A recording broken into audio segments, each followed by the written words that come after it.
If you want to remove your SIM cards from a Realme 14T, then you need to prepare the SIM eject tool that we can find, of course, inside the box. Mine looks a little bit different than the original one, but it still works. Now over here at the bottom of the phone, you should be able to find the SIM tray over here.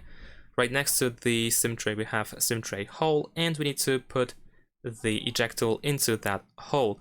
And remember to put it into this one, not this one, because this is the microphone.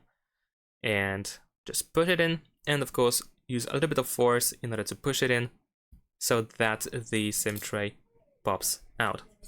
After that, use your fingernails in order to remove the SIM tray from the phone. There we go. And now first we're gonna remove, well, the second SIM card actually just removed by itself, but essentially you can grab it from this side over here because we have lots of space here. And if you want to remove the SIM 1, then you should be able to find this little space that we have over here. As you can see on the top here, we have a little space, so we can try to grab it from this side and remove. Now ideally this works the best if you have a little bit of fingernails.